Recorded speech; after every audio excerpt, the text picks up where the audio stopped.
Bonjour à tous et bienvenue pour ce premier numéro d'un quart d'heure pour comprendre. Le but de cette émission, vous donner des clés pour comprendre les marchés et vous aider aussi à comprendre leur impact sur votre épargne et ce grâce au décryptage de nos experts. Et le premier à nous apporter des éléments de réponse, c'est Rémi Lambert, directeur général délégué d'Arquitas, anciennement AXA Private Management. Bonjour Rémi. Bonjour. Alors on va prendre tout de suite le pouls des marchés. Que se passe-t-il aujourd'hui, Rémi, mardi 3 mai 2016? Alors l'actualité du jour, c'est l'évolution de la parité euro-dollar qui vient d'atteindre les 1,15, qui traduit une certaine inquiétude des investisseurs sur la croissance économique américaine. C'est l'actu du jour. Alors on va revenir maintenant un peu plus en arrière. On va faire le bilan de ce premier trimestre sur les marchés. Ce qu'il ne fallait pas manquer, c'est tout de suite.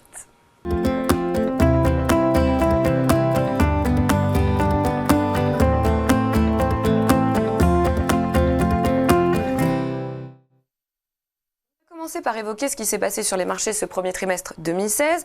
Un trimestre finalement en deux parties, caractérisé par deux mots, volatilité tout d'abord jusqu'à la mi-février à peu près et un rebond ensuite. Alors on va parler déjà de cette première partie du trimestre qui était plutôt dans le sillage de l'année 2015, Rémi. Tout à fait. Les marchés ont connu deux grandes phases. Une première phase d'une forte baisse des marchés d'actions et ensuite une deuxième phase avec un rebond des marchés d'actions. La première phase a principalement été caractérisée par une inquiétude des investisseurs sur l'évolution de la croissance économique mondiale. Et d'ailleurs, cette inquiétude s'est principalement traduite par l'évolution du cours du pétrole. Vous l'avez bien observé, pendant un long moment, quand le prix du pétrole baissait, les marchés d'actions baissaient. Et donc, en fait, en gros, il y a eu cette forte corrélation par rapport, des marchés d'actions par rapport au prix du pétrole.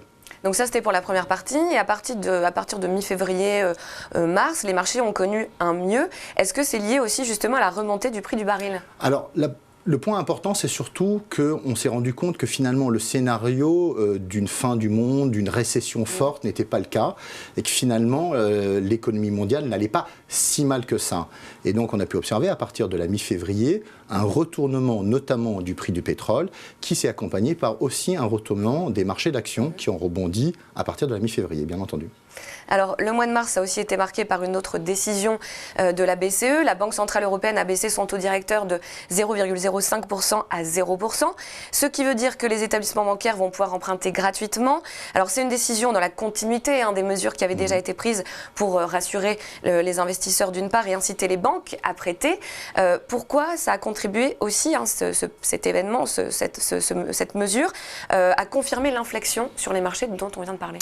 Alors, il faut savoir que d'abord, la Banque Centrale Européenne a pris un certain nombre de mesures et pas seulement sur son taux directeur. L'ensemble de ces mesures, enfin l'objectif, si je reviens, l'objectif de la Banque Centrale Européenne, c'est surtout d'assurer la stabilité des prix et d'avoir une inflation qui est aux alentours de 2%. Mais surtout de lutter contre deux risques, soit ce qu'on appelle de la désinflation, c'est-à-dire des prix qui augmentent mais moins vite qu'auparavant, voire même surtout de lutter contre le risque de déflation. La déflation, finalement, c'est la pire des choses qui pourraient nous arriver. C'est quoi la déflation? C'est tout simplement des prix qui baissent. Et donc, ça a un impact sur vos achats, la consommation, mais également sur l'investissement. Pourquoi? Parce que tout simplement, vous avez tendance à reporter vos investissements ou votre consommation, l'achat de vos biens. Maintenant, il faut être clair là-dessus. L'action de la Banque centrale européenne, mais des banques centrales en général, a toujours un élément de soutien aux marchés financiers. Et ça a été encore le cas cette fois-ci. Alors dans ce contexte, d'après tout ce qu'on vient de se dire, quelles décisions avez-vous prises, AXA, pour les clients ayant opté pour la gestion pilotée? On se souvient que fin 2015, vous vous étiez désengagé d'un certain nombre d'actifs risqués. Vous avez bien fait de le rappeler. Donc on avait commencé l'année 2016 en étant déjà assez prudent dans nos recommandations. Tout au long de la baisse sur le premier mois et demi, nous avons continué à faire un certain nombre de recommandations qui étaient assez prudentes. Et à partir du moment où on a vu une inflexion, et surtout que cette inflexion de tendance se pérennisait, nous avons commencé à revenir sur un certain nombre d'actifs risqués. Je tiens juste à rappeler que dans nos recommandations aujourd'hui, nous sommes quand même aujourd'hui encore prudents, même si nous revenons un peu sur un certain nombre d'actifs risqués. Alors globalement, si on résume, comment on peut décrire ce premier trimestre 2016 et qu'est-ce qu'on peut attendre aussi dans les mois à venir? Quelles sont les perspectives? Alors on vous l'avait dit, l'année 2016 allait être complexe, volatile, et on voit très clairement que les marchés financiers souffrent le chaud et le froid. Il faut garder la tête froide. Toujours. Et si on prend un peu de recul, finalement, qu'est-ce que l'on peut observer? C'est que d'abord, notre scénario central est validé par les marchés financiers. C'est-à-dire qu'on n'est pas en récession économique. Certes, il y a une décélération de la croissance économique mondiale, qui a un certain nombre d'inquiétudes, mais que l'on n'est pas dans un effondrement de la croissance économique mondiale. Et si je me projette un tout petit peu, qu'est-ce que je peux vous dire? Que d'abord, cette volatilité, c'est-à-dire ces inquiétudes, vont persister, mais surtout aussi que les taux, et notamment les taux d'intérêt, vont rester bas, notamment à cause de l'action des banques centrales et de la BCE. Alors dans les mois à venir aussi, les regards seront tournés vers le Royaume-Uni, avec un risque de Brexit, donc une sortie potentielle de l'Union européenne. Un petit mot peut-être là-dessus aussi. Alors, le Brexit, c'est quoi? C'est le risque d'une sortie du Royaume-Uni de l'Union européenne. Il va y avoir un référendum qui se tiendra le 23 juin 2016. À ce stade-là, il est encore trop tôt pour se prononcer. Si on regarde les instituts de sondage, on est à 50-50 entre le in et le out, comme nos amis anglais le disent. Par contre, ce qui est important, c'est d'analyser au moment où il y aura le référendum et où il y aura les résultats, ces résultats-là, et de voir comment en fait on adaptera nos recommandations à ce moment-là. Eh bien, merci Rémi pour cet éclairage sur le premier trimestre 2016. On l'a évoqué brièvement, la politique de la BCE. Je vous propose maintenant de faire un focus sur la Banque Centrale Européenne, dont on entend beaucoup parler en ce moment. 1 minute pour tout comprendre, c'est tout de suite avec Pierre Liébard.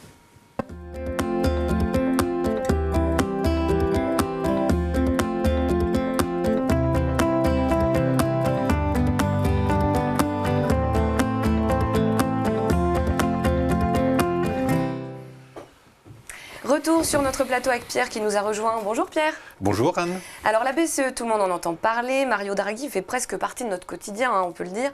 Mais au fond, on a parfois du mal à comprendre le vrai rôle de cet organisme. Alors déjà Pierre, première question, la BCE, c'est quoi exactement? Alors Anne, la BCE, c'est la Banque Centrale Européenne. Elle a été créée en 1998, au moment où l'euro se préparait à être mis en place. Elle a 3 missions principales. La première, c'est l'émission de l'euro et la surveillance de son pouvoir d'achat et de sa valeur. La deuxième, c'est le soutien aux politiques économiques de l'Union européenne. Et la troisième, qui est celle que Rémi citait fort justement, est celle du maintien des prix avec une inflation proche de 2%. C'est un organisme indépendant et des gouvernements et de l'Union européenne. Il est d'ailleurs dirigé par les 19 gouverneurs des banques centrales des pays de la zone euro.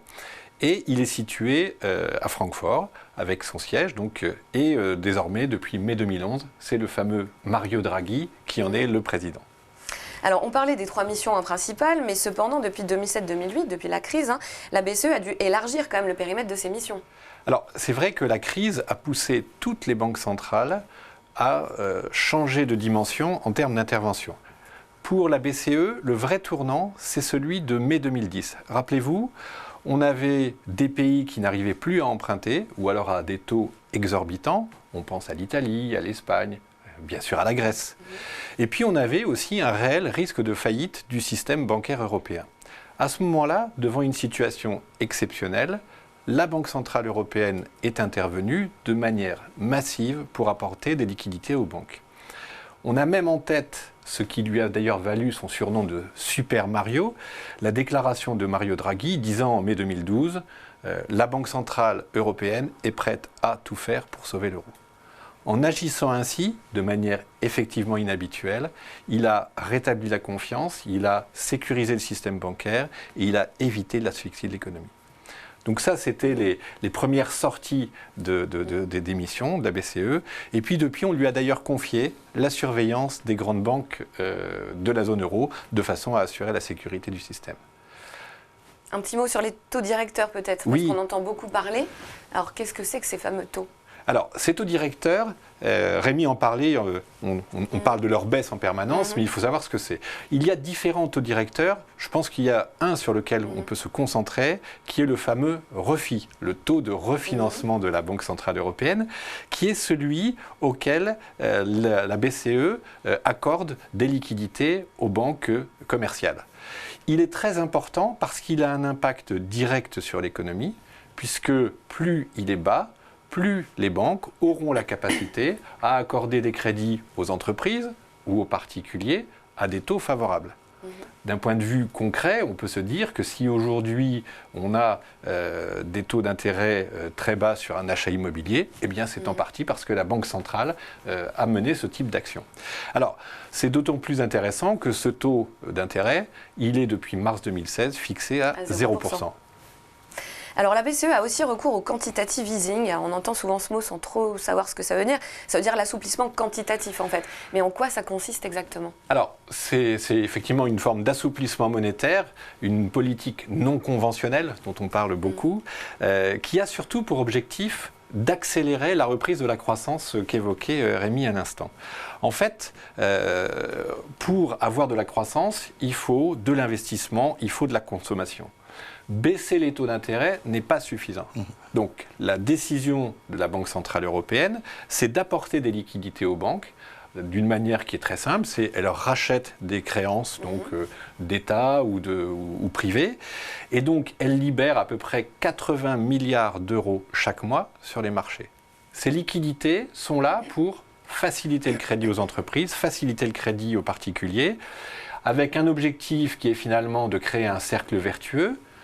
En augmentant donc la consommation, je vais entraîner la hausse du profit des entreprises, je vais entraîner les salaires, je vais entraîner derrière l'emploi, et donc je vais recréer une dynamique de croissance dont nous avons extrêmement besoin. Alors est-ce que c'est pour toutes ces raisons qu'on vient d'évoquer que les marchés réagissent lorsque les taux sont modifiés à la hausse ou à la baisse, en l'occurrence en ce moment plutôt à la baisse? Alors, oui, c'est vrai que depuis la crise, les marchés sont extrêmement sensibles aux interventions des banques centrales.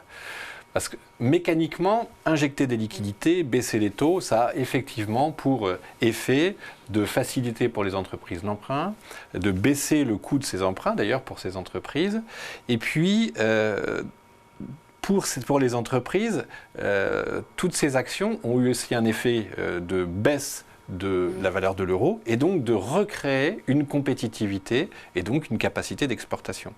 Donc normalement, cela doit donner plus de valeur aux actions et à l'inverse, pour les actifs obligataires qui sont moins rentables, à ce moment-là, les investisseurs vont s'en détourner. Donc ça, c'est la théorie. Sauf que sur les marchés, oui, c'est un peu plus compliqué. Rémi ne me démentira pas, rien ne se passe jamais de manière automatique. Donc c'est difficile de prévoir à la fois comment ils vont réagir, le sens, mais aussi l'ampleur de la réaction. Puisque la question, c'est qu'est-ce qu'ils avaient anticipé? Est-ce qu'ils sont convaincus de l'efficacité de ces mesures? Qu'est-ce qui se passe ailleurs, aux États-Unis, en Europe, en Chine, par exemple? Donc tout ça, ce sont des éléments qui vont agir sur la réaction des marchés. Et c'est là qu'on voit qu'il est nécessaire d'avoir finalement une grande expertise d'analyse des marchés et une grande réactivité quand on veut intervenir sur ces marchés. Eh bien, merci Pierre pour ces quelques minutes pédagogiques. On passe maintenant à ce qui nous attend demain sur les marchés, c'est l'œil des experts.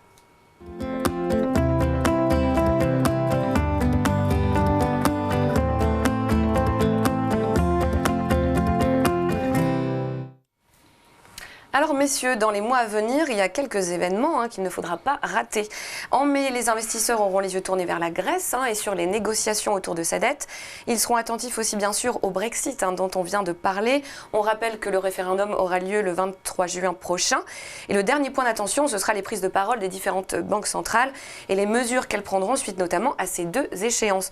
Un petit mot peut-être là-dessus, Rémi. Alors, si je reviens principalement sur le Brexit, je vous l'ai dit, c'est une date qui est majeure pour nous et qui est très importante. Pourquoi? Parce qu'elle va déterminer si le Royaume-Uni reste ou non dans l'Union européenne. Comme je vous l'ai dit, il va être difficile de prendre en fait une décision avant ce référendum. Par contre, nous serons très vigilants sur les résultats de ce référendum et sur les implications et les effets collatéraux de cette décision. Et donc à ce moment-là, comme l'a dit Pierre, nous serons réactifs, nous prendrons un certain nombre de décisions pour pouvoir ajuster ou non nos recommandations à ce moment-là. Pierre, un petit mot pour conclure. Moi, je dirais juste un petit mot sur la Grèce. Donc la Grèce, le 9 mai, il va y avoir une réunion de l'Eurogroupe, c'est l'ensemble des ministres des Finances de la zone euro, qui doit en fait valider le déblocage d'une tranche d'aide à la Grèce parmi les 86 milliards d'euros qui avaient été décidés en 2015. Et ça, c'est important parce que la Grèce a une échéance mi-juillet, environ 5 milliards d'euros à rembourser, et donc il faut effectivement que tout cela se passe bien. Pour l'instant, il n'y a pas d'inquiétude, mais voilà deux échéances, 9 mai et 15 juillet. Bien, merci messieurs. Un quart d'heure pour comprendre, c'est maintenant terminé. Merci à tous les deux, Rémi Lambert et Pierre Liébard, de nous avoir éclairés donc, sur ce trimestre sur les marchés. Et merci à vous de nous avoir suivis. On se retrouve au prochain trimestre, bien sûr, pour un autre décryptage. En attendant, vous pouvez retrouver ce live dès à présent en replay sur axa.fr. Très bonne journée à tous.